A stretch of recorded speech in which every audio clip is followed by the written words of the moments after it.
And with that, I'm going to pass it over to our guest speaker today, Don Welty, who's going to talk to us about solar power. Don, thank you for being with us tonight. Yeah, thank you for the warm welcome. It's great to be with you. So I just want to introduce myself a little bit. I'll give you a little bit of background on myself and what my motivation is within sustainable energy and solar. So most of you probably know Jan Conley. I think she goes to your church. So I am Jan's nephew, and she asked if I would present to you guys some information on solar, because I talk with her about it whenever I get a chance to see her, which isn't very often. I'd love to get a chance to see her more, but when I do get to see her, we often talk about solar and sustainability.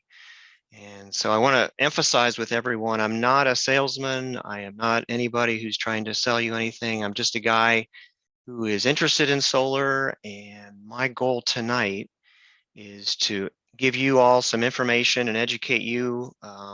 Hopefully I can educate you more than you already are. And then you guys can make the choice for yourself if solar is right for you. I'm not going to jam it down your throat, certainly, but I would definitely want to arm you with good information so that you can make a good choice. So, and I'll just say that my career is actually at GE. We actually call ourselves GE Aerospace now. You've probably heard in the news, but it used to be GE Aviation. But I work at GE Aerospace in Evendale, and my background is actually in mechanical engineering. So I help design and test jet engines there at Evendale. And so, but I do have a strong interest in sustainable and renewable energy. So that's why where my motivation is with you guys. So I'm a mechanical engineer by trade. I have a bachelor's degree and a master's degree in mechanical engineering, and just have a really strong interest in renewable energy. So with that, if you guys have any questions, feel free as I'm going through my presentation tonight to ask any questions that you may have. And if I can get it to go, there we go. Am I advancing the slides, Meredith, or do you do it? I think I can do it here. You've got it, and I see a slide here that says introduction. Okay, fantastic. All right. I'm going to actually let me minimize this screen here so I can see the screen too. Okay. All right, so some of the typical motivations for going solar, I just listed here. So for me, I guess I feel morally obligated to do everything I can do to try and reduce my carbon footprint, because I see in the news all the time, we have an increasing amount of carbon dioxide in the atmosphere, and and what that's doing to the planet. And so I feel morally obligated, not only for my kids, but their kids, and future generations to not muck up the earth, right, and try and leave the earth in a better place than where it was whenever I came to be on the planet. So I actually feel morally obligated to do it. But some people, they look at it as an investment, which I totally understand. So you can look at it as an investment, and really, if you look at it from that standpoint, it looks quite attractive as well. For example, on the solar array that I have on my house, I spent about $10,000 on it. I installed the system myself, and with the amount of energy that it produces on a yearly basis, I get about an 8% return on investment just in the savings that I have with the amount of energy that the array generates. So it is a significant percentage on return on investment. That's a lot better than some investments I've had in the past. I can certainly tell you that. Some people like the energy independence. They want to feel like they're producing their own power and they're using their own power. So there's a certain amount of that's out there. And then some people I've heard just, they feel like Duke Energy has been in their pockets forever, and they're just like, I'm going to stick it to the man. I'm going to be like, I'm going totally solar, and I'm not paying Duke Energy another cent. And so, some people want to do that as well. So my point on this chart really is, so whatever your motivation is for going solar, there are a lot of advantages to it. And I wanted to share some of those with you tonight. So we've all heard, the climate crisis is one of the greatest challenges that humanity has ever faced. And so the $1 million question is, what can I do as an individual to try and reduce my carbon footprint and to tread as lightly as I possibly can on the planet? So there's some things you can do. You always hear about, recycle, reuse, reduce, those are like the 3 R's, and now they have the 4th R, which is refuse, which is down in the second dash mark there. But there's a lot of things that I do in my life that I try and do, and I'm certainly no angel or any perfect person here, but I do my best to try and reduce my consumption. And so I try to combine trips anytime I'm going out. I'm like, well, can I combine this with another trip? I try and make choices of products that I buy, in the store, for example, that have, reduced packaging, because I feel like every time I buy something in the store, I'm essentially voting and saying, I approve this product and I approve its packaging. So if I see one product that has more sustainable packaging than another, that's a big decision for me is in terms of what product I select. We tend to run our thermostat cold in the winter and hot in the summer just to try and reduce energy. And I'm doing some improvements to the house. Like, for example, I installed a heat pump water heater, which has actually really been a great investment for the house and uses far less energy than a natural gas water heater or even just a resistant heat type water heater. So that was really a great investment for the house. And I got a tax break on that too, which is great. But then we have, recycle, reuse, refuse, all the, the 3 R's that you're familiar with.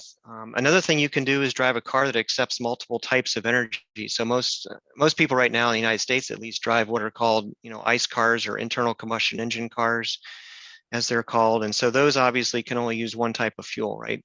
But if you drive an electric car, for example, you're actually driving a car that can use energy from a lot of different sources. So some of the electricity that you use might have come from coal. Some of it might have come from natural gas production. Some of it might have come from nuclear. And of course, some of it may have come from renewable energy sources as well. So solar, wind, geothermal, hydropower, and of course, nuclear is also considered a renewable energy source as well.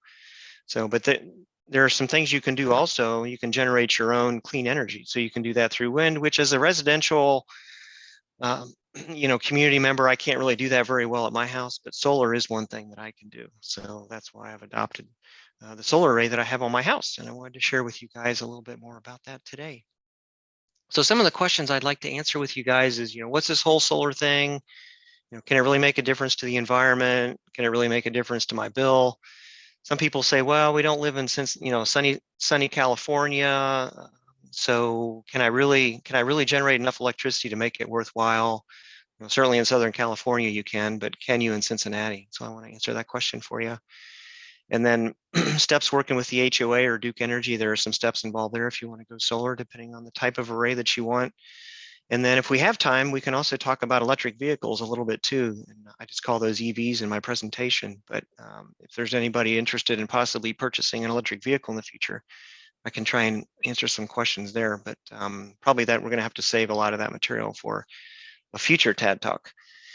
And then let's see, yep, I think that pretty much covers everything there. So I wanted to say that in Ohio, we are fortunate and unfortunate in some respects to solar. In terms of fortunate, Duke Energy is one energy provider that for every kilowatt hour of energy that you put out on the grid, they credit you 1 credit hour at the same rate as you would if you took a kilowatt hour off the grid. So my rate right now at the house here, when I buy a kilowatt hour of energy from Duke, is about 11 cents per kilowatt hour. But if I'm over generating, like I'll show you in a plot here in just a minute, if I'm over generating and actually producing more power or more energy than I need, than my house is using at the moment, then the current is flowing actually in the opposite direction through the meter. And you know how the meter has the little wheel that spins on it normally, right? So that wheel is actually turning backwards whenever I'm overproducing and I'm putting power back out on the grid because I don't need it all. My solar array is producing more power than what I need. And the nice thing in Ohio is that Duke Energy gives you, they credit you on your account 10 cents per kilowatt hour, just like, or 11 cents per kilowatt hour, just the same rate as when you pull it off the grid. So that's really nice. Some states don't do that. They actually give you less credit for outgoing power versus incoming power. So they monitor it separately. So that's the good thing about living in Ohio. The one thing I would love to see in Ohio is more state incentives for having a solar array. And we'll get into that here in a further future chart here in just a second. But it's a 1-to-1 cost ratio, as I mentioned. Grid tied is the best way to go if you can do that. We'll get into the different types of arrays here in a minute, but grid tied is great because it's it's basically using that nice reliable grid that's out there as your battery. So effectively you're storing energy out on a perfect battery that will never need to be replaced. So I highly encourage folks, if they're going to get a solar array, that they go with a grid tied system. There's a little bit more work up front to get that put in place, with Duke and everything, but I think there's a big benefit to having grid tied down the road. And Duke Energy, surprisingly, is very willing to work with you if you go solar. You would think, oh, maybe Duke's going to be upset working with me because I'm going to be, using less of their energy, and their profits are going to go down because people are using less energy. But in reality, we're in a pretty challenging time right now with our electric grid in this country. It's pretty outdated. And Duke Energy is feeling that, and they're feeling the need to constantly upgrade the grid. And so they're actually pretty happy to have people offloading some power from the grid, especially during peak times. Like, for example, in the middle of the summer, on a hot summer day when everybody's got their air conditioner running, the grid, as you know, is running close to its limit. We hear periodically, there are brownouts and blackouts and things like that just because the grid gets overloaded. And so Duke Energy feels that pain. And so if you can help offload power from the grid, especially during those peak times when solar is generating a lot of power, when you got a lot of sun hitting your solar array and it's hot, you're really helping Duke out a lot. So surprisingly, they are very, very willing to work with you, and they're easy to work with on their website. So it was actually kind of a pleasure working with them, surprisingly. I did not expect that going in. But just Jim Rogers, he was a former CEO of Duke Energy between 2006 and 2013, and he was a recognized advocate for clean energy, and he kind of helped steer the Duke Energy ship, if you will, to become more sustainable. And so they're actually on a path now to have a 50% reduction in their CO2 emissions by 2030, which is not uncommon by a lot of big industries. We're actually at GE, we are working to reduce our scope 1 and scope 2 emissions by 100% actually by 2030. So we have a very, very big goal to try and hit that. So it's going to be interesting. But then Duke Energy also wants to be net zero emissions by 2050. So it should be interesting to see if Duke Energy and GE can reach their goals. They're certainly lofty goals indeed. Can you guys still hear me okay? I want to make sure I Yes. didn't go on mute or something. Okay, very good. No, we can hear you. You guys are a quiet group. Okay, feel free to interrupt if you have any questions for sure. Well, we were told to go on mute, so that's why you don't hear from us. Oh, okay. Okay, you're just following instructions. Very good. But Don, just so you know, there's people that are chatting in questions, so I don't know to take them now or if you wanted to. Okay. Yeah, I could try and do that. Let's see. Does that apply to commercial meters versus standard residential? I'm assuming that means the net metering that I was referring to, where it Yes. can actually turn backwards. And so yeah, so that they definitely do apply. Any net meter, as it's called, will work in that function. So it can be commercial or a standard residential meter. Yeah. And in fact, the last thing that you do before you turn your grid that you install online, let's say, is you give Duke a call, they come out and they swap out your meter. So they'll swap out your standard meter for what's called a net meter, which means it can read in both directions, positive and negative current flow both ways. And so that's one thing that they do there. Let's see, there's a growing interest in developers building low carbon homes, including larger arrays, solar panels to supply the development. So I know in California right now, I can tell you for sure that any new dwelling out in California must have solar. So there are certain states that are taking very proactive measures to really proliferate solar. So it's definitely a growing trend. And I'm not sure about developers like in our area. I haven't seen it, but in states, for example, I drove to Boston a couple of weeks ago. There are states, and actually you can see it. I'll jump to this slide right now. There are states when I was driving out to Boston, you can see that do give state incentives. And so you notice a lot more solar, not only residential when you're driving through these green states, but you also will notice along the highway, you'll see these huge arrays, and it's the state government putting those arrays to try and offset some of its electrical usage and make it more sustainable, because there are incentives to do that certainly in those states, and they're taking advantage of it. So So on this chart, I just wanted to emphasize, there are a lot of incentives, and these are not gimmicks. You would think, oh, if I get a tax credit, it's probably not that much, and it probably comes off my adjusted gross income, so it doesn't really come off the bottom line. But that's really not true, and it's a myth. So when we say that you're going to get a 30% credit on the amount that you pay for an array, it is a 30% credit. So when you do your taxes, and you get to the very bottom and it says, okay, this is the amount you either owe or this is the amount you get back. When, let's say you get a $10,000 system put in on your house, you're going to get $3,000 back. And so it's either going to reduce the amount you owe or you're going to get $3,000 more than you thought you were going to get with your refund. So it's right off the bottom line. And so I was very happy to see that when I did this, there were no gimmicks with this. It is truly a 30% credit. Now, I installed my system myself, and so I wasn't able to take advantage of the labor part of it because I'm not a certified solar installer. I went through and I got all the permits and inspections that I needed, of course, to have the system be safe. But since I'm not a registered installer, I could not take advantage of the installation part of it. I just was able to take the 30% off just the hardware costs themselves. So the panels, the inverters, and all the associated hardware that you use to hook it in. So just keep that in mind as well. So this, what I'm showing here with the yellow bars, is what was in place prior to Biden being in office. And so the credits were due to expire in 2024.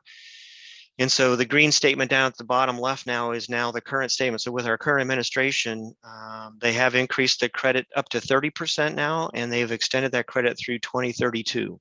So you've got another 10 years to actually put in an array and see that federal tax credit, which is great. And I'd love to see in the map on the right, I would love to see our state turn green someday and offer some state incentives as well. That would be really great. Okay, let's see. Having trouble getting it to go to the next chart. Oh, there we go. Okay, so a couple of key terms I wanted to talk with you guys about. This is getting into some math and some physics here, but I don't want to spend too much time here, but I did want to clarify we're going to be using some terms through this presentation that I want to make sure you're familiar with. And so I have a mathematical relationship on the left, and then I try and give an example on the right as to what we're calculating there. So for example, on the left there for the first equation, I say power equals voltage times amperage. So if you want to calculate the power that something is pulling, all you have to do, it's a very simple equation. You just multiply the voltage times the amperage. So for example, if you have a heater and it's running on 120 volts, just standard household current, and it's pulling 12 amps, which is what a typical electric, like little ceramic heater would pull for your house. All you do is you take 120 volts times 12 amps and you say, oh, okay, the power that little heater is pulling is 1440 watts. Or if you want to write it in terms of kilowatt hours, you just move the decimal place over 3 places, right, and divide it by 1,000. And so it's 1.44 kilowatts is the amount of power that heater will pull when it's turned on. We used to have things called 100-watt light bulbs, right, back in the day, right, when they still had 100-watt light bulbs. And so we don't really see those around anymore, but that was always kind of the standard as to, like, if you tried to relate what a certain amount of power was. But now our bulbs only pull about 13 watts, I think, anymore, right? They don't pull 100 watts anymore. So they're a lot more efficient than they used to be. So then moving to the second equation, energy equals power times time. So this is the part that Duke Energy is most interested in, right? When they calculate your bill, because energy is in kilowatt hours. So if you watch, if you look at your bill at the end of the month and you look at it, how much energy you've used, the units are going to be kilowatt hours. And so Duke doesn't care if you pull 1440 watts for 1 second, right? That's hardly any energy at all. But they are very interested in if you pull 1.44 kilowatts for, let's say, 10 hours, because then that's a lot of energy and that's going to be certainly more money in their pocket, right? So time is a factor when it comes to energy. So if you want to calculate how much energy you've used, you take the power that a device pulls and you multiply by the time. So if we take that heater example that we had in the top example there, and we say, okay, the energy that it was pulling was the power, actually I made a typo here, this should be power, equals 1.44 kilowatts times, let's say we run it for 2 hours.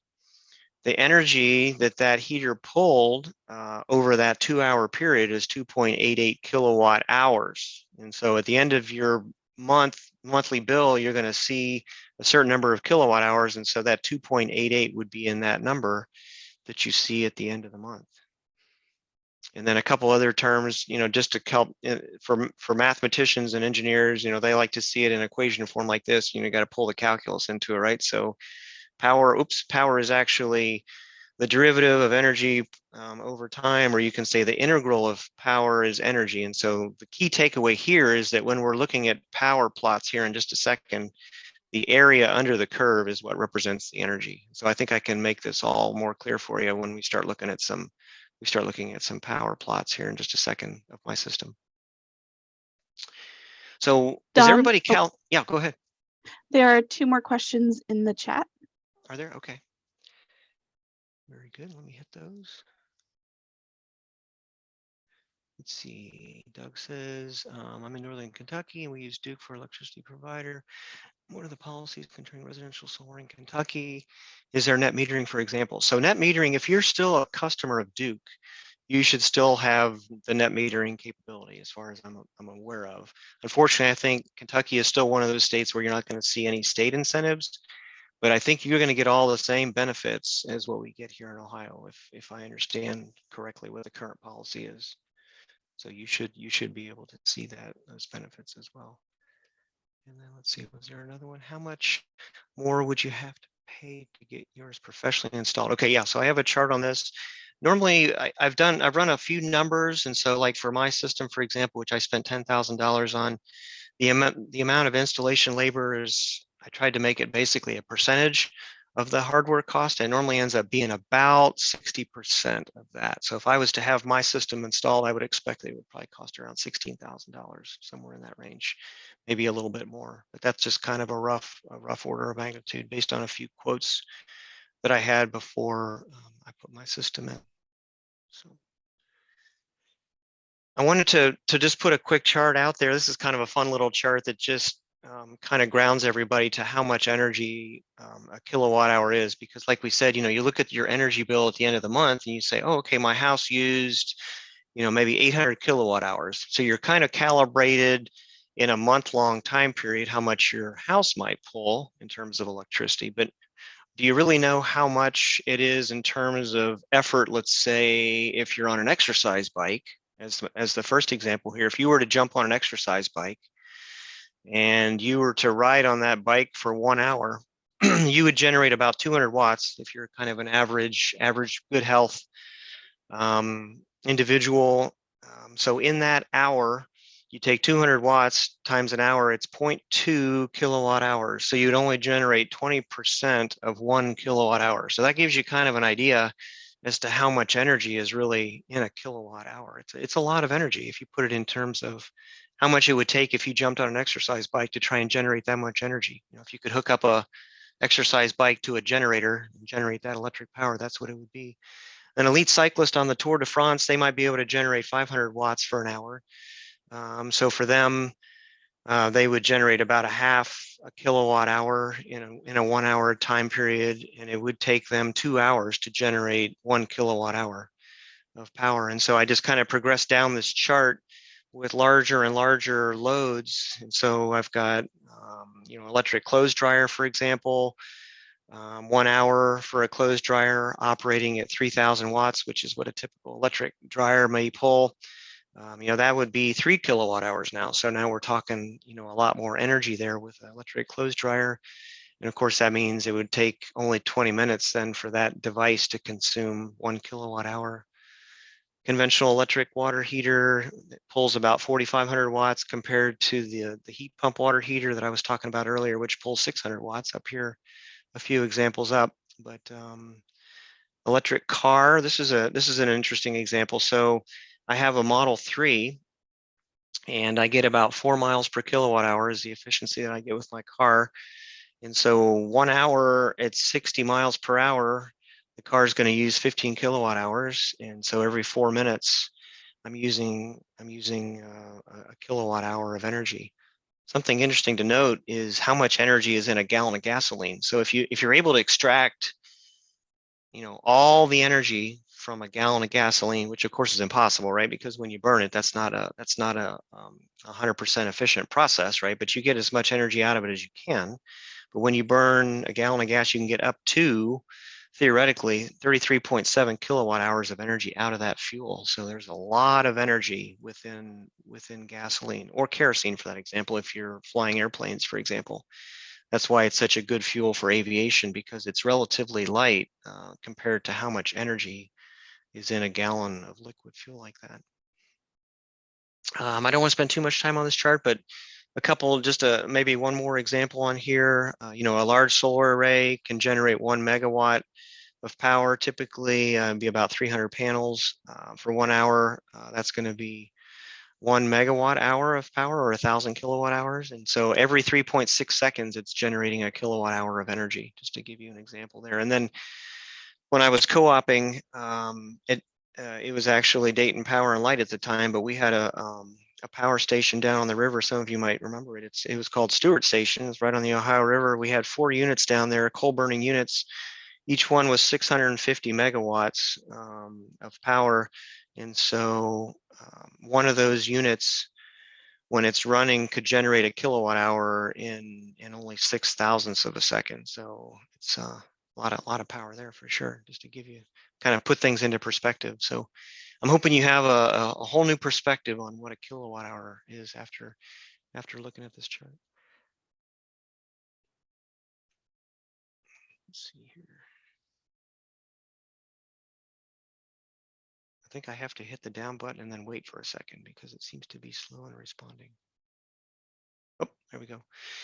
Okay, I don't want to spend too much time on this. This is a chart just talking a little bit about how solar panels work, but basically solar panels are made of silicon, which is a very, very abundant element that we have here on Earth.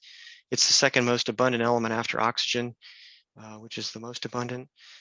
But it has an arrangement of electrons on its outer shell. If you look at its chemical composition, it has some room for electrons to move around on that outer shell of electrons. And so, without getting too technical there, the electrons are actually fairly easy to move around to other elements that you can mix that element with. So when companies make solar panels, they mix the silicon with other what are called doping agents, such as boron and phosphorus. And these elements allow those electrons to transfer back and forth between these different elements pretty easily, so easily, in fact, that when you have photons or light coming in from the sun, these electrons move around just by photons hitting them. So the photon comes in, it hits an electron, let's say, for example, on a silicon element, atom, and it moves the electron off to one of these doping elements, electrons arrangements. And so as soon as that element or that electron moves,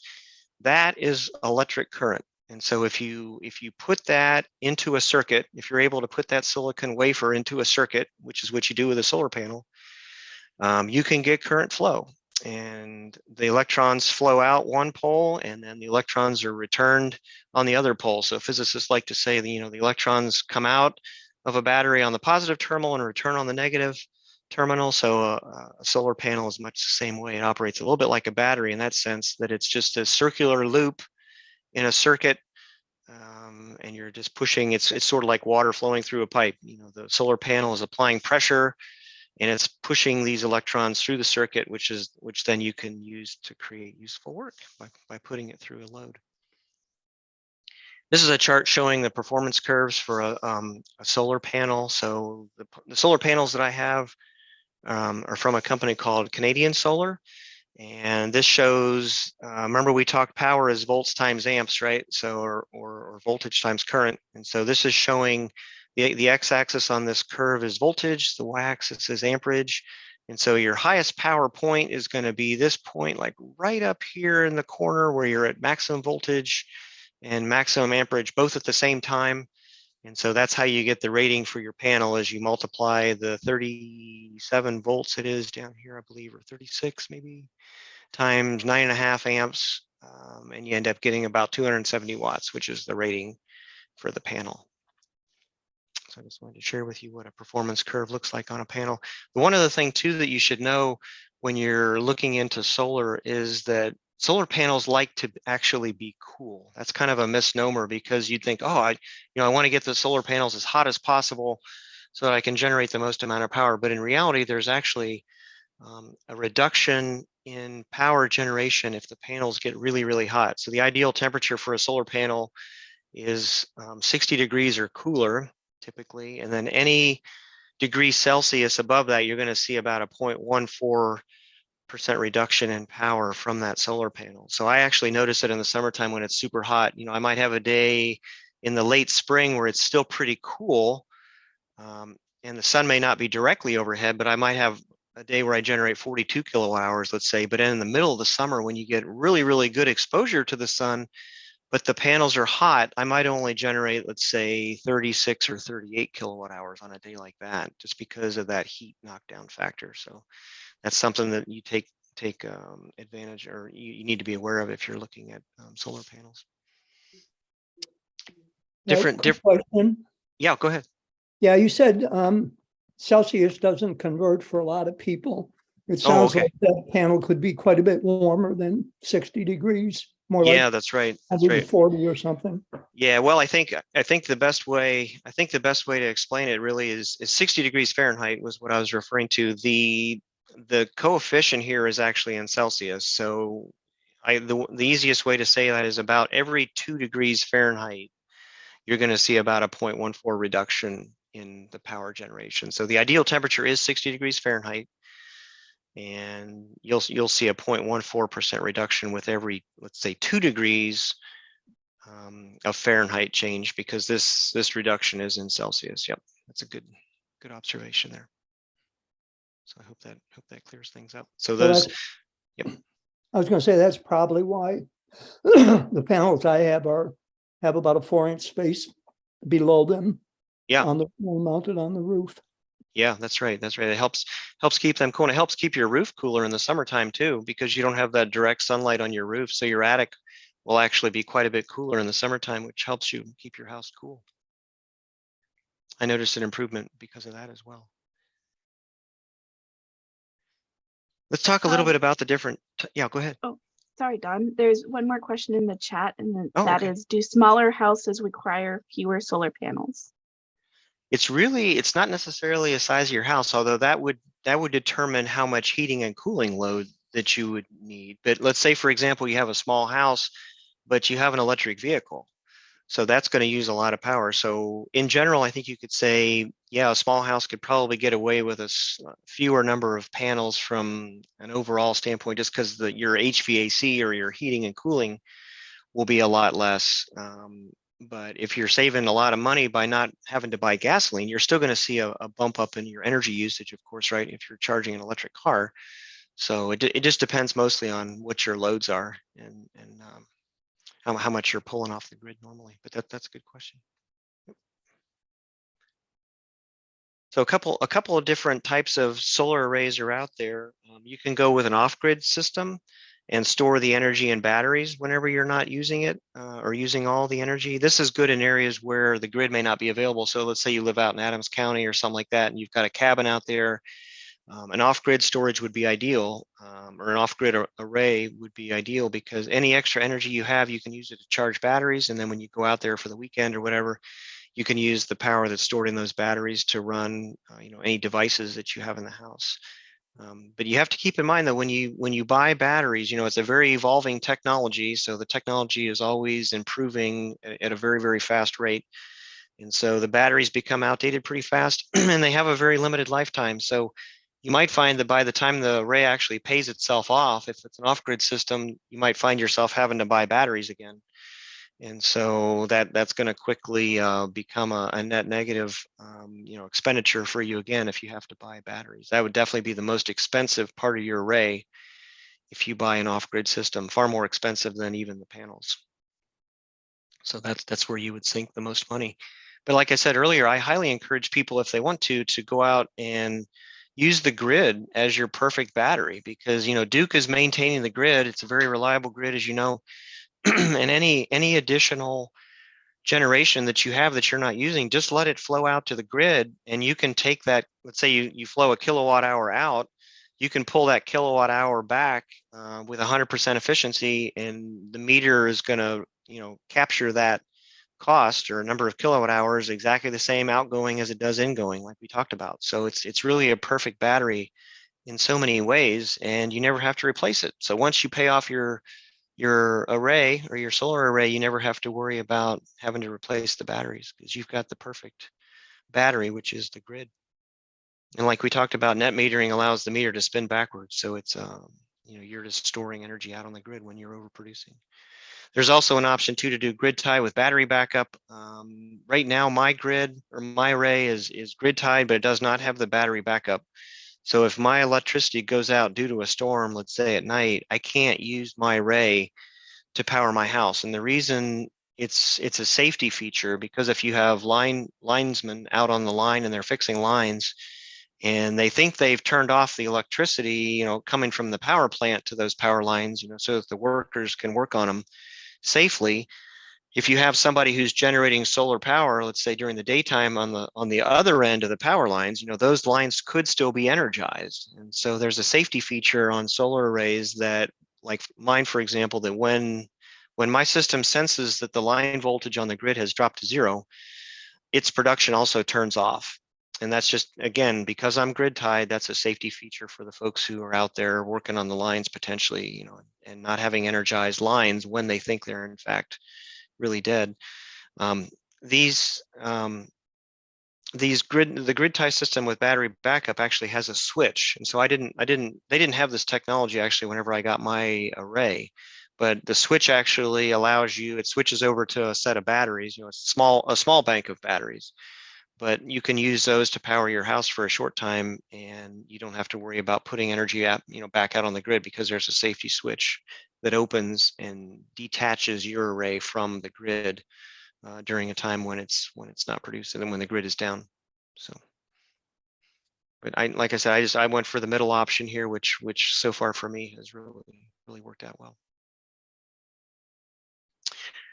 There's different types of solar arrays too. So whether you decide to go off grid or grid tied, you can either go with like a central inverter where you have all your solar panels connected together in series, and you can connect those into one central inverter. And so an inverter is a device that converts the DC power that comes from panels. And so they're much like a battery. They have a plus side and a minus side.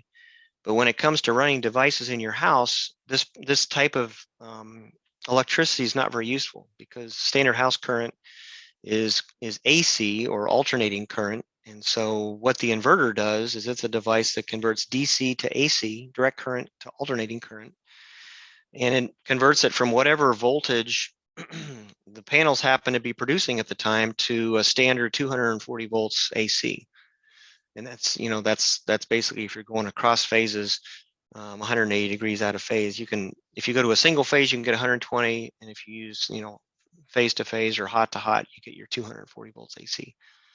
So, but the key thing to note here, and difference between having a central inverter and then having a micro inverter, which is the system that I opted for. I opted for the lower option here, and this one, the second bullet, is instead of having just one inverter, I have an inverter under each panel.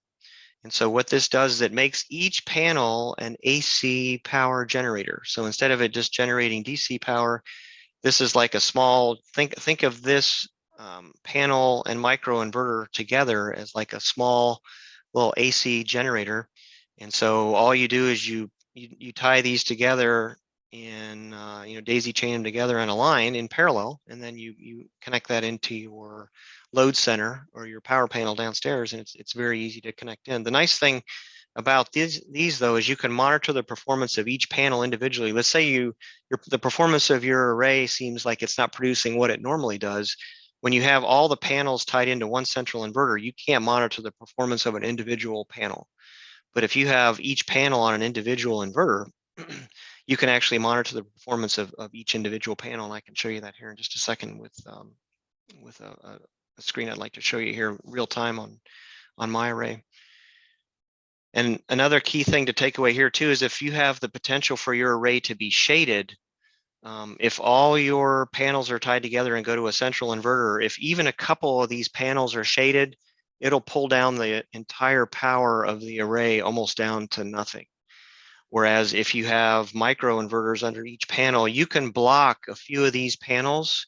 And yes, those panels will turn off, the ones that are blocked, but the rest of them will still go on their merry way and still continue to generate, as long as they're exposed to the sun, they'll continue to generate at their, at their normal power output. So instead of your entire array going almost to zero generation with part of it being shaded, this way, at least the portion of it that's not shaded can still produce at full power, that's a key difference as well between having a central inverter and having a micro inverter. So something to think about.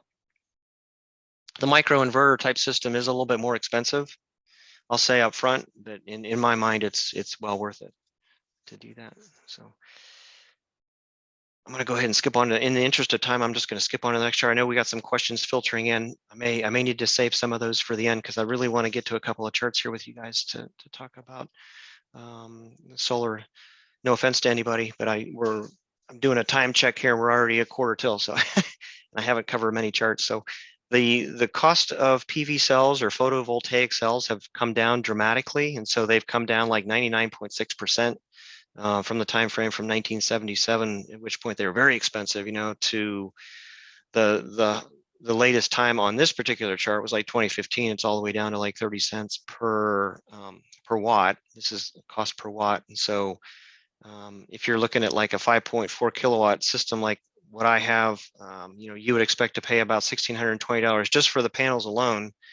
And then, of course, you have the microinverters and other associated hardware that go with that. But you can see, at least in terms of the photovoltaic cells, those have really come down dramatically in the last, couple of decades for sure. If you're interested in a solar array, be aware that there are some different options out there. Like we talked about earlier, companies are, maybe knocking on your door saying, "Hey, are you interested in solar?" You kind of have to question what their motive is. I just went ahead and did the first option here, which was just an outright cash purchase of my array. And, I feel fortunate that I was able to do that, but that's really where you see the highest amount of savings, because you own the array and you can take the full benefit, for the amount of energy that it generates, which is really the best, the best return on investment. Certainly you can also take out a loan if you need to, but then just buy the array up front and you are the owner of the array, which gives you the full benefit of the energy that it produces. So that's really the best way to go if you can do that. Certainly cash is best, loan is good, but you're going to pay some interest there, but it's still better than the two options below, which we'll just touch on those here briefly. Companies are going around and they want to install solar arrays, but they don't necessarily want to buy a bunch of property to do it. So one likely place where they can potentially put solar panels is on other people's roofs.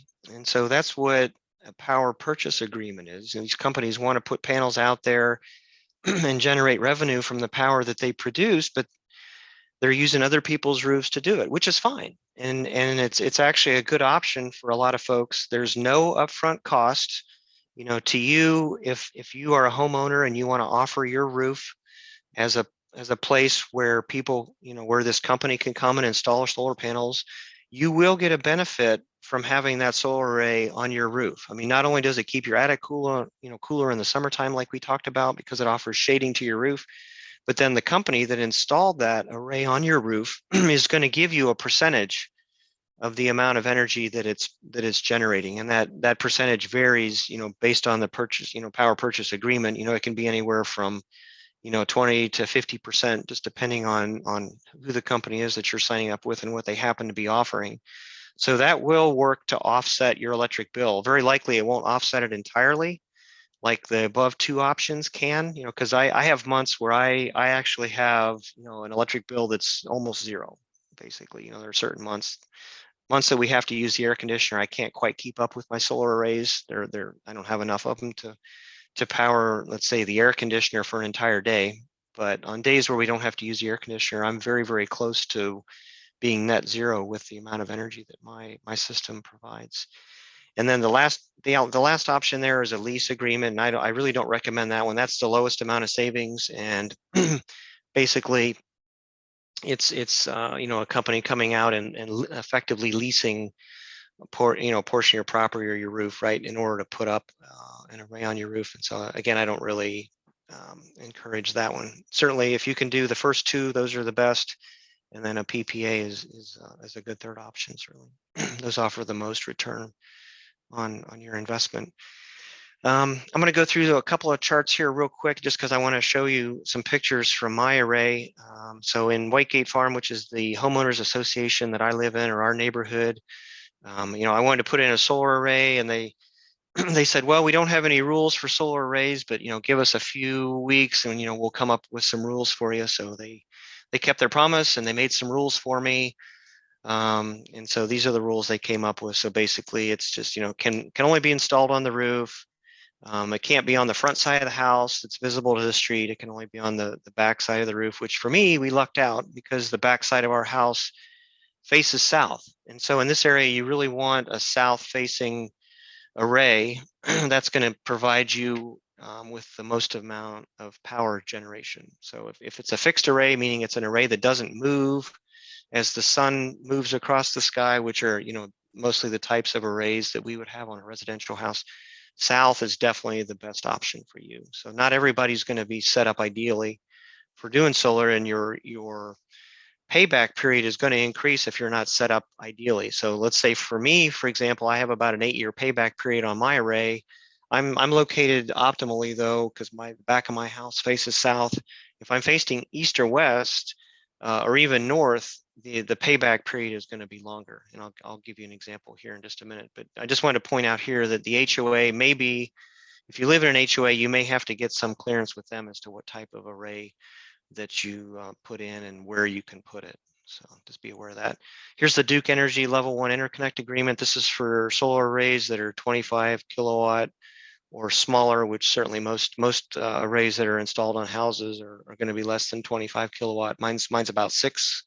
So, and it does a really good job offsetting my electricity.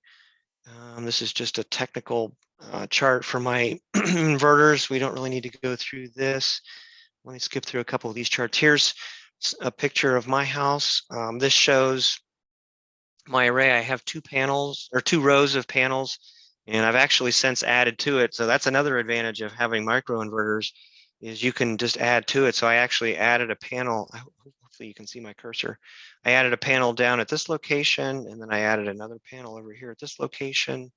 And so I'm actually up to about 6,000 watts now versus this 5.6 kilowatts that I said I had up here. I'm up to about 6 kilowatts now. So I have 23 microinverters, and this is what a microinverter looks like.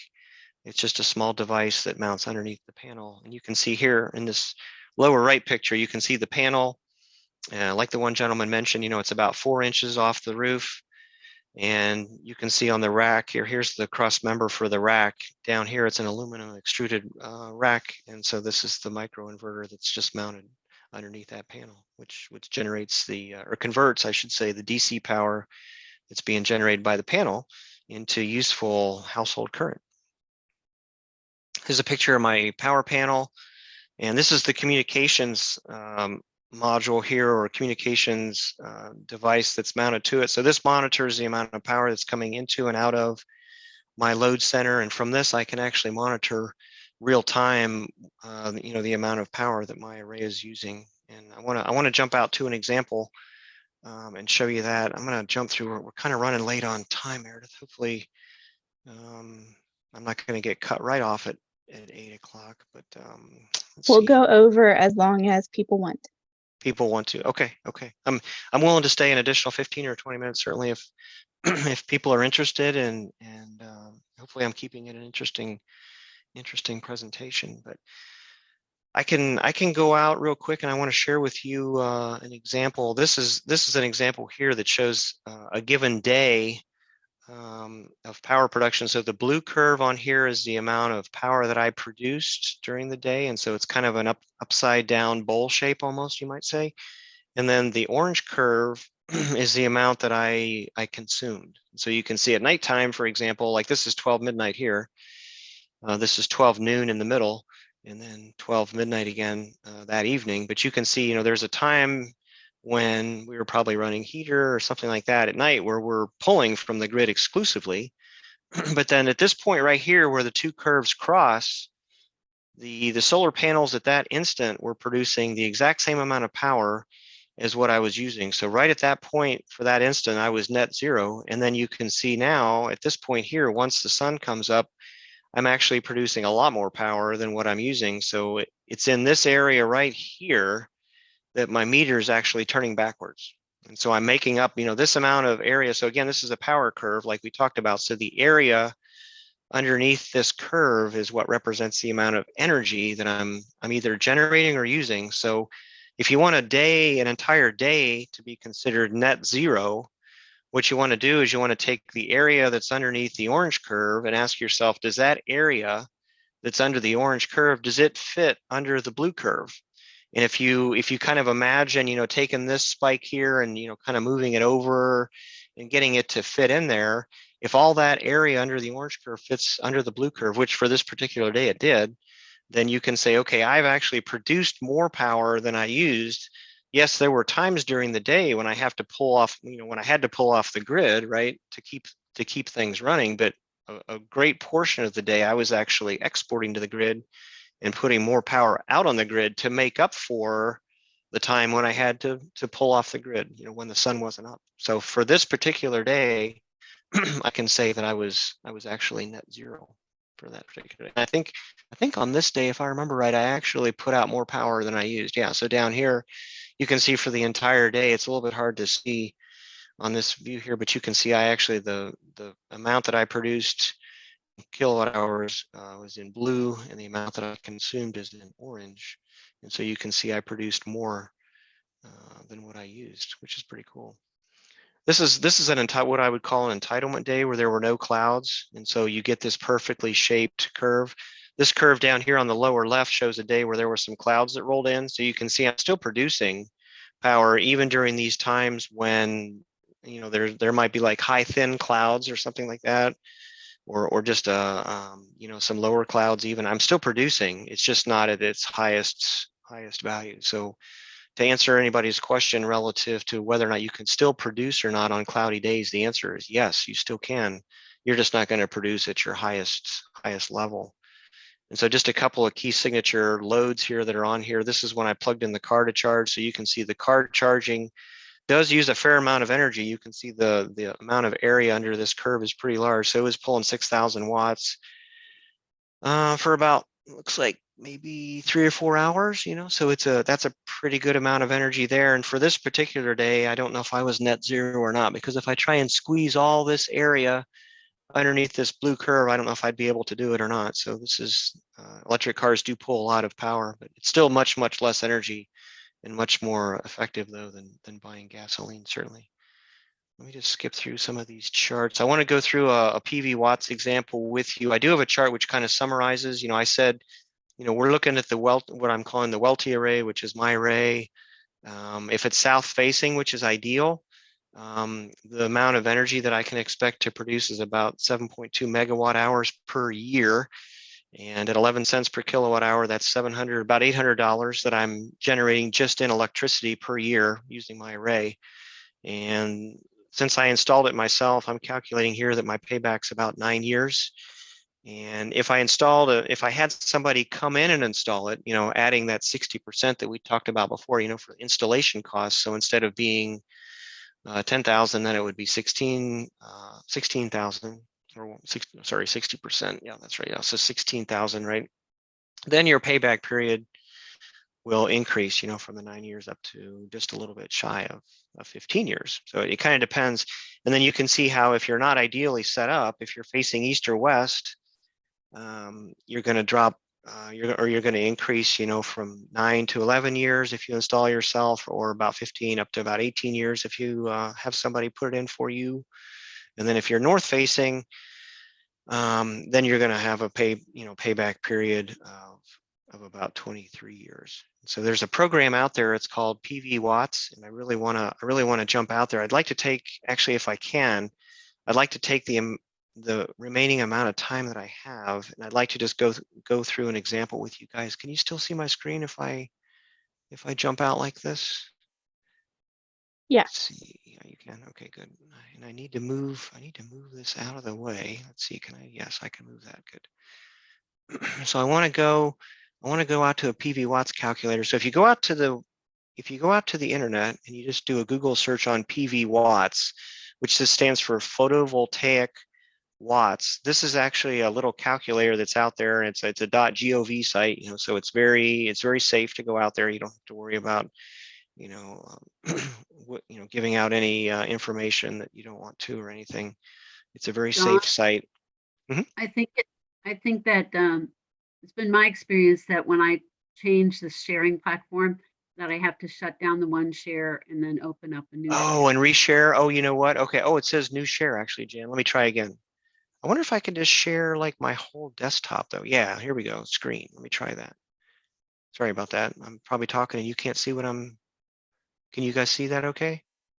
Do you see PV Watts calculator in the upper left? Now we see it. Oh, good. Okay. Thank you. Sorry about that.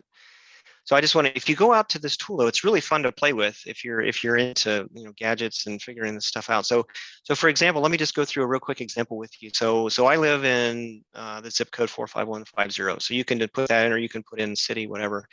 But I've actually found it actually pegs your latitude and longitude really accurately if you just put in your zip code. So here it says, okay, it went out and it says, this is my latitude and longitude. And so it even shows on a map approximately where you're at. So you can just verify that you're in the right location. So what this calculator is doing is it's pulling data from your location as to what the annual sun exposure is in that particular area, because there's a lot of data out there stored, for areas all over the world, even, as to how much sun exposure you get, so this is where you say, well, I'm in Cincinnati, I'm not in Southern California. I'd expect my exposure from the sun to be less than sunny California, and yes, it is, but it's still significant, is what I really want to show you. And this also takes into account typical weather patterns as well. So it knows, not only where you're at latitude and longitude, so what the angle of the sun is for different times a year, but it also takes into account exposure based on weather, typical weather as well. So it's really a slick calculator. So once you put in your zip code, just click on this right arrow here, and then it'll bring up this screen here. So if you know the DC system size in kilowatts, this is probably one of the trickier things you've got to look at. My system is actually a six kilowatt system, and I've got 23 panels now. This is going to be, you want to go out to your amount of energy usage for the year, and you want to try and estimate, what size array, do I need to size in order to offset my annual amount of energy consumption per year. So for this example, I'm just going to use my array and say, okay, mine's sized at 6,000 watts or 6 kilowatts. And all that is the number of panels times the wattage of each panel is all it is. It's a very simple calculation. So let's say, for example, you've got 10 panels that you're putting in, and they're all 300 watts. So your system would then be 3,000 watts or 3 kilowatts. So you want to put this in kilowatts, so you have to divide by 1,000. So it's 6 kilowatts. And then a lot of these things I just leave standard. I don't mess with some of these default settings. So for module type, I say it's standard. Array type is fixed, which means it doesn't move. As the sun goes across the sky, there's not a tracking system that keeps the panels aligned to the sun. So it's just a fixed system. System losses, I leave that on the default setting. The tilt angle of your roof makes a difference. And so they've got this little information button here that kind of helps. And so I know on my house, I have a 612 roof. So if you have a 612 roof, if you do the trigonometry on that, it comes out to a 26.6 degree angle. So using this little information here, this little help screen, I can just go out and say, okay, my angle is 26.6 degrees based on me having a 612 roof. That's typically the way they refer to a roof. And luckily for me, I can say my degree or my angle of my array is 180 degrees because I'm facing due south with my array. But this is a fun parameter to play with. If you live in a location where you're not south facing, you can change that and you can see how it affects the amount of annual production you can expect from your array. So it's kind of fun to play with these different parameters and see how things change. So here are the results. So that's really all there is to put in. And what this does is on a monthly basis, it'll tell you what you can expect, based on your location and based on the size of the array that you put in. It'll tell you that in January, you can expect to generate about 422 kilowatt hours for that month. And notice here, like in July, for example, where we get a lot more sun and sun exposure, you can see there I can expect to generate about 813 kilowatt hours for that particular month. And then for the year, if you total all this up, I can expect to generate about 7.7 megawatt hours or 7,700 kilowatt hours. And so if you know the amount of kilowatt hours, let's say you use in a year. So if you pull out all your energy bills, or you go online and you look at your energy bills for each month and you sum them up for a typical year, let's say, you'll get a total energy usage that you have. So for me, it's 7.7 megawatt hours or 7,700 kilowatt hours, but then you can adjust, and you say, okay, well, I actually, if I total up for my house, I actually use closer to 10,000 kilowatt hours. Then you can come out here and you can go back a couple of screens, and instead of the DC system size being 6 kilowatts, you can say, okay, I'm going to have to probably size one more like 8 kilowatts. And let's see what an 8 kilowatt array would do. Does it give me? Yeah, see, that actually gets me really close. So there I'm at 10,000 kilowatt hours. So you can kind of play with that a little bit to see if you know your consumption for a given year. You can go out and kind of play around with the array size a little bit, knowing which direction it's angled, relative to south. And you can figure out roughly speaking, what size array you're going to need. So if you know you need a 10,000 watt system and you're putting in, let's say, 300 panels, you would need 33 panels. So you can just do the math on that in order to get up to that with the wattage that each panel puts out. So kind of an interesting result there. And then so I wanted to share that with you. That is a really useful tool and fun to play with. And you can actually, if you get a quote from somebody who's wanting to install a solar array, I actually noticed this with Barbara because I was helping her a little bit relative to making a decision for who she was going to go with to put in her array.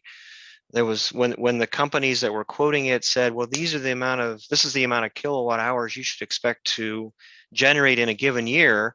I took her array information and I entered it into this tool, and I found that one of the people quoting it underestimated the amount of kilowatt hours that she could generate, and the other one overestimated by a fair amount. So this is a good double check to kind of keep people who are quoting it in check. To, if they say, oh, you can generate 20,000 kilowatt hours per year, you can tell if they're blowing smoke or not by coming into this tool and verifying that, hey, yeah, I can actually generate that many, that much energy with the array that they're proposing to put on my house. So I wanted to share that with you guys. And then there's one other thing that I thought was really cool that I wanted to share with you. And tell me if you guys can't see it whenever I change it. Did it switch over to a bar graph for you? Yes. Can you guys see that? Okay, fantastic. So this is actually the real-time monitoring for my system. So for example, if I want to go out and say, all right, what did my system do today? And see, today was a pretty sunny day, I'll say. And so this is my data for today. And so you can see my house was, so on the x-axis is time again. So this is midnight last night. This is 12 o'clock noon. And this is the current time right now, which is about 7. Well, the date only goes up to about 7:30. So sometimes it's a little bit slow on pulling the data. If I update this in an hour, it'll update with more data. But it at least has it through as of 7:30 tonight. But you can see the blue curve is my generation. So let's say here for like noon, I can just hover over this point here. So at noon, for example, I was producing almost 4,000 watts of power with my array, but I was only consuming 520 watts. So again, at this point here, anytime the blue curve is above the orange, I'm exporting to the grid. I'm actually helping Duke out, and I'm helping power, houses that are on my cul-de-sac here with extra power that I'm producing. So that's less energy that Duke Energy sees that they have to produce. But then of course here you can see, and it's interesting because when you've looked at these graphs long enough, you kind of get used to what the different shape curves are. So this usage here is when I plugged in Katie's car. She has a Chevy Volt. And so I plugged in her car, and so you can see the charger. Well, the house pulls kind of a baseline about 400 watts when we don't have any big loads on it. So that's just kind of phantom stuff. So lights and various other things that the house pulls when we don't have big loads on it. So the total usage during this particular time was like 2 o'clock in the morning, 2:15. You can see that I was pulling about 4,400 watts at that time. So 4,000 of that was going to charge the electric car. And then of course the 400 that we talked about here is still just providing power, baseline power to the house, just to power, fans if we have fans running or things like that. So it is kind of cool to look at some of these different charts and see what else can I show you. Oh, I was telling you that, having the individual microinverters under each panel, you can actually check the performance of each panel too. So this is kind of a rendition. If you would look down on my array today, this is what it would look like. I have 11 panels on the top row and 12 panels on the bottom row. And for today, October 21st, you can see actually how much energy each panel produced. And so you'll notice right away that, the consensus along the top row here is about 1.3 kilowatt hours that each panel generated today. You'll notice it's pretty close for the middle, like the middle 10 here. But then these two panels on the outside, these panels are actually panels I got almost free from a buddy of mine who said, "Hey, I got these panels, I'm not using them, can you use them?" I'm like, "Heck yeah, I can use them. I'll add them to my array." And they look just like the other panels. So from a visibility standpoint, it doesn't look out of place at all. So I was able to add those. But it's interesting because they're actually slightly lower rated. So these panels are all rated for about 270 or 280 watts. These panels here are only rated for about 220 watts or 200. I think this one over here actually might be 235, but you can see how they produce less energy than the rest of the panels. And I know that, so these panels I know produce a little bit less, so that doesn't really throw up a red flag for me because I know they're not panels that are rated at the same as the other panels. And it's interesting to note because these panels are actually only a few years older than the higher producing panels that I installed, but actually these size panels now in today's world actually produce over 300 watts. So the efficiency of solar panels is increasing very, very quickly for a given size, for a given footprint that a solar panel takes up on your roof. The amount of energy that it can, or the amount of power that it can generate is increasing. They just keep getting more and more efficient all the time. So which is really cool. The other thing I wanted to show you too was I can show you on this array, I can show you the lifetime production as well, which is kind of interesting to see. So this, when you look at the total amount of energy that these panels have produced, you can see the progression of how I put these panels up. So you can see the panels in the center on the bottom row are all about 1.6 megawatt hours that they've produced in their entire lifetime. And I've had this array up for about 4 years, three and a half or 4 years. So these middle 10 here produced about 1.6 megawatt hours over that time frame. Then you can see the next set of panels that I put in that they produce a little bit less than that is 1.45. So about 4 or 5 months later, I installed this second row of panels, and so that's these 11 up here. And then you can see the two panels that I added last. Like I said, these two panels on the end here, I added last, and so they're trying to catch up, but they never will with the rest of the panels. But they've only produced, they're the underperformers, but it's fine. They're still helping me out. They've only produced about 600, almost 700 kilowatt hours. So they've actually generated the least. Someone's asking if they could go to the questions now. I noticed there are 15 questions. Yeah, there's a lot of questions. Yeah, okay, so that's really, I kind of went through the material quickly. I apologize. Hopefully hopefully it wasn't kind of overwhelming. Let's see, let me run, I'll go backwards through the questions if that's okay. Can we, let's see, let's just ask. Hey, Don, can we, Yeah. is it okay if we stop share screen and that way? Yeah, sure. Okay. Absolutely, yeah. Oh, okay, I'll can you see me? take you off of, yep, and I'll take you off of Spotlight so people can turn to gallery if they wish. Okay, yeah. Just curious, could you guys see my picture while I was presenting too, or was it just my pitch? We could see your picture as well. Oh, good. Okay, cool. Okay, so let me just scan up here. I kind of forget where we left off. Let's see. So Northern Kentucky, I think we hit that one. Smaller houses require fewer panels. So in general, yes, but it depends a lot on what you're trying to power and what your loads are. Let's see. There's a question. I have an older home with an attic fan. Could I still use my attic fan with solar panels? Is there any possible interference? That's a very good question. So I don't think it would be a problem because the motor itself for an attic fan is normally located close to the ceiling at the second level. So but that's a very good question. I'm not sure of that. I will tell you that with my array, I actually noticed that the solar array was actually interfering with an antenna that I had on the side of the house. I could no longer get reception whenever I had my antenna in a certain location relative to the solar array, and when the sun got to a certain location in the sky. So it was kind of weird. So I had to move my antenna to a different location so that I still get the channels I wanted. So that's a good question. There is some interference there potentially especially with an electric motor, but hopefully there's enough separation that you won't run into any problems there. I can't say definitively for sure, but you want to try and get some separate. Is the person who answered this question, is it Donna?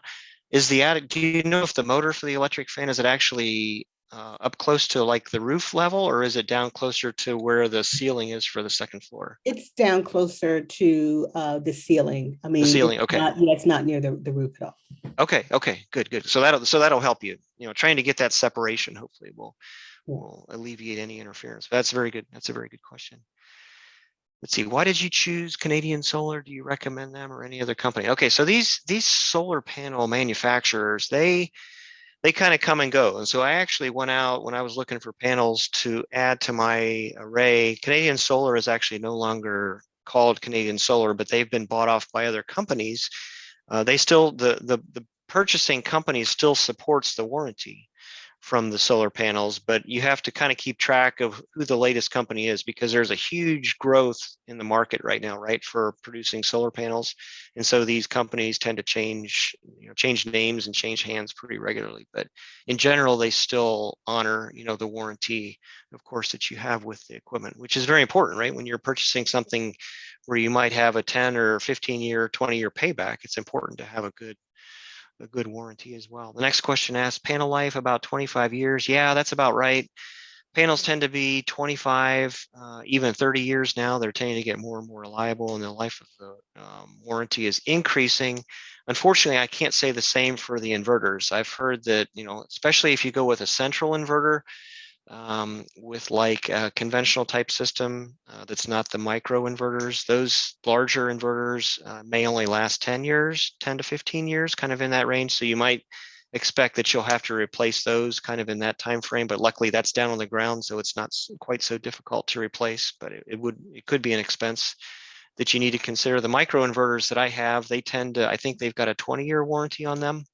So supposedly if one of them goes out, I can just ship it back to the manufacturer. The company is called Enphase, ENPHASE, but they're actually a tech traded stock that you can buy. I actually own a few of their shares, but great company to work with, and they'll swap out the microinverters with a new one if you have problems within that time period. I haven't had to do that though. I mean, it's I've heard people have had to do that, but so far, knock on wood, I've had really good luck with my microinverters and have not had any problems whatsoever in the 3 or 4 years so far that I've had the array up. It's an amazing low maintenance system, honestly, because if you look at the maintenance that's required by a power station, it's enormous, right? Down on the river, a coal generating plant or something like that, there's a huge amount of maintenance required, but solar is great because it just happily does its job up there on the roof and doesn't really give you much problems. See, the next question is, let's see, wait, I don't need a battery if I get solar with grid tie.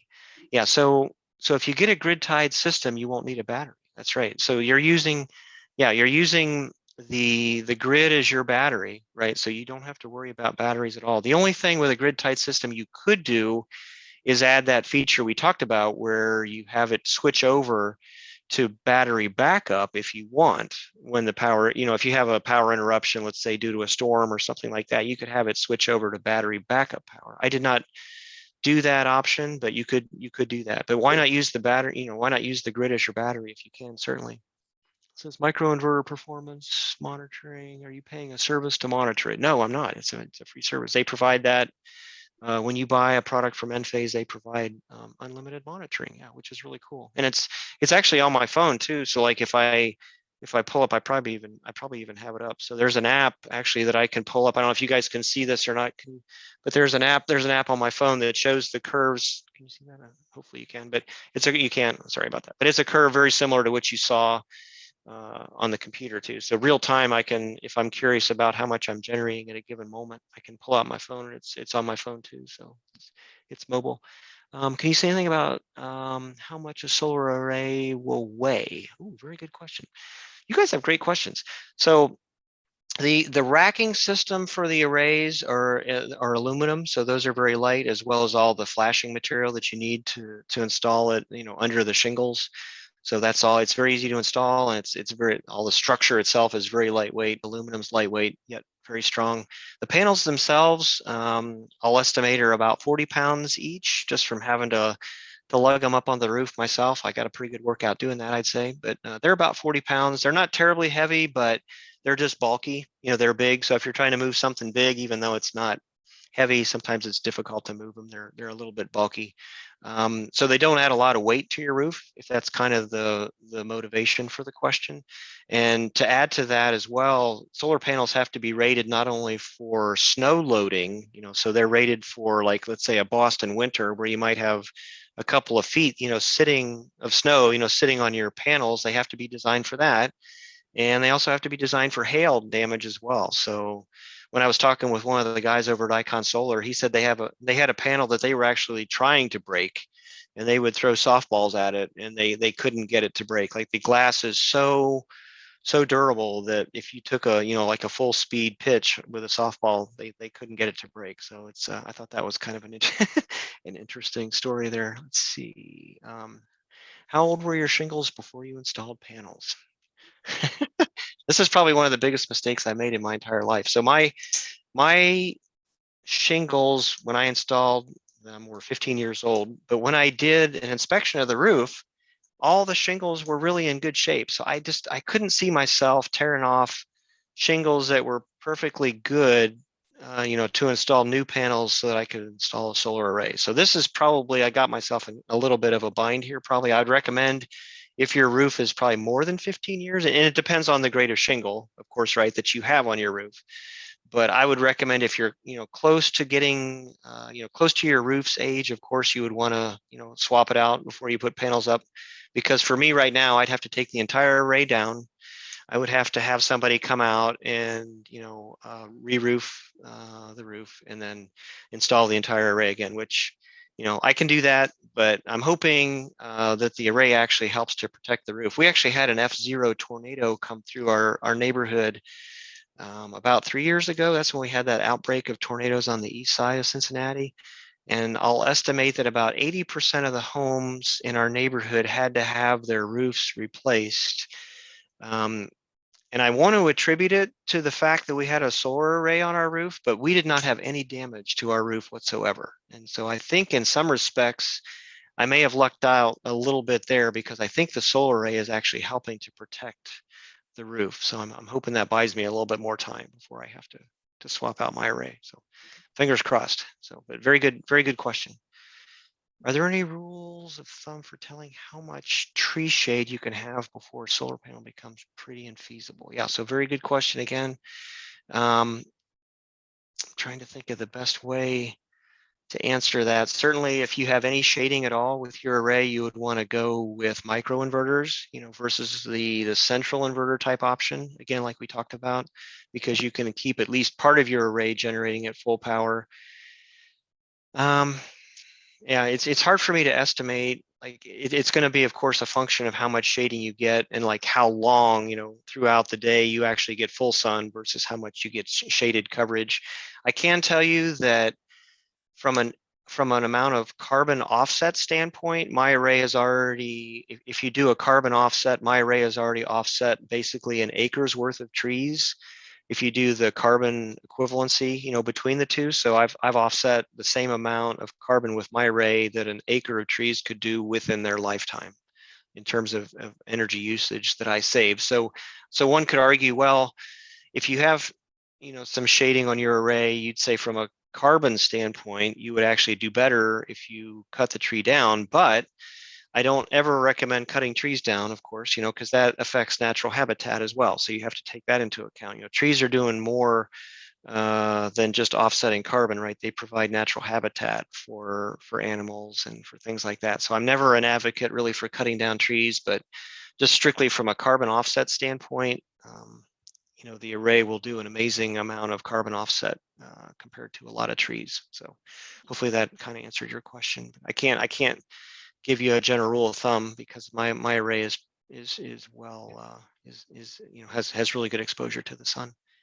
Don, I will tell you that in the summertime we do have trees behind our house, I'll say, and in the summertime the sun actually is up over those trees, and so it doesn't affect shading on the array at all. And then when the sun gets lower, like this time of year, the sun is much lower in the sky, but the leaves fall off the trees, and so when the leaves are off the trees, then the sun can still get through the trees and still illuminates the array pretty well. So it works out really well in that respect. So if you're worried about shading that may occur in fall or spring, consider too that part of those seasons you're not going to have leaves on the trees, and they actually you can get a lot of sunlight through trees if they don't have leaves on them. So see, what effect snow and or ice have on the panels? Yeah, so I'll be brutally honest with you. If there's even a quarter of an inch of snow on my panels, my generation is 0. So even though you think to yourself, well, snow will still pass some light through it, right? It doesn't. So snow is actually a very effective blocker of light. And so I will tell you that, like, typically I'll say in January and February, I'll probably have 4 or 5 days during those 2 months where my array produces zero kilowatt hours for that day. I mean, it's like somebody died. It's just a flat line, right? That blue line is just flat for that entire day. But I've tried to justify going up and actually knocking the snow off of it. And so my wife has told me that it is definitely not worth the danger of me going up there and knocking the snow off, because really, if you figure, if I generate 40 kilowatt hours, on a given day, I'm only saving about, $5, let's say, for a given day's worth of energy generation. So is me going up on an icy roof worth $5 a day? Probably not. So, so I just leave the snow up there to melt, honestly. So, and an interesting thing too is even if you get a little patch that becomes exposed, where the snow blows off or something like that, that little patch will get warm by the sun hitting it, and then that little black patch, where the snow has melted off, will proliferate all the way across the panel and melt the snow very quickly. So as soon as you even get just a little corner of the panel, free of snow, and the sun is out, the panels will clear from snow relatively quickly. So they do warm up because they are black, and they get warm in the sun. So Tom, you had a question? Yeah, just a comment. Icon put our system in too. Excellent. And as the sun goes, the panels are mounted on an L-shaped roof. One side is facing pretty much due south, and the other gets some shade in the afternoon from a big tree. And they did the calculations that said, hey, here's the point beyond which it doesn't make sense to put any more panels, because the shading is going to offset the long-term savings. Yep. So they'll do that for you. Yeah, they will do that. That's right. And I should mention too that if you're interested in installing a system yourself and you're kind of handy, a lot of the things that you need for sending into like Duke Energy, for example, these companies will provide as well. So you went with a turnkey system, it sounds like Icon came out and put the entire system in for you. So obviously they're going to also work with Duke, right? Which I assume they did with you, Jerry, right? They put in, they put in all the paperwork needed and everything for, I am assuming you're grid tied. Is that right? Or? Yes, I am. Okay, good. So I'm assuming you didn't have to worry about any of that paperwork or any of the, interconnect agreements with Duke or whatever. They took care of that, right? Correct. Okay. So they'll do that for you. And if you do want to do a self-install, the companies that you order your panels through will also help you in that respect too. They'll provide you with the information you need to provide to your energy provider. So just as a side note. So. Well, we are almost a half an hour past our I'm sorry time. I went long. You guys had great questions, really, really good questions. So thank you. I can tell you guys were paying attention. That's good. Yeah, a lot of people stayed on. They were really curious. Yeah. Any last minute questions before we log off here that are burning in you that you need to ask before we leave here? Before you lose the opportunity. I'd make two comments. I think the reason we put panels in was because of carbon savings than energy savings. Yep, but you get some of both. Yeah, good for you. Yeah, but the other thing we did about a year and a half ago is bought a plug-in hybrid, nice, large SUV, okay. And it saves a lot of carbon. Yeah, it really does. It does. Electric energy plants are about 45% efficient, taking gas and oil energy to electric power. Right. And the electric car is about 95% using it.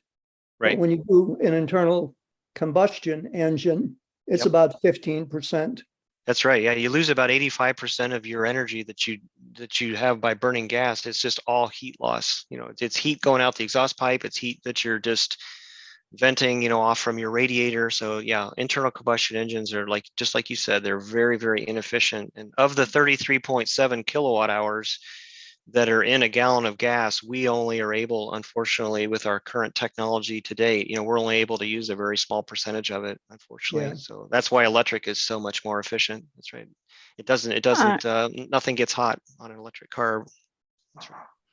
All right. I'm very last comment or question here from Rebecca, and then we're going to close it out. Rebecca? Okay. All right. Yeah. Can you install on a cedar wood shake roof?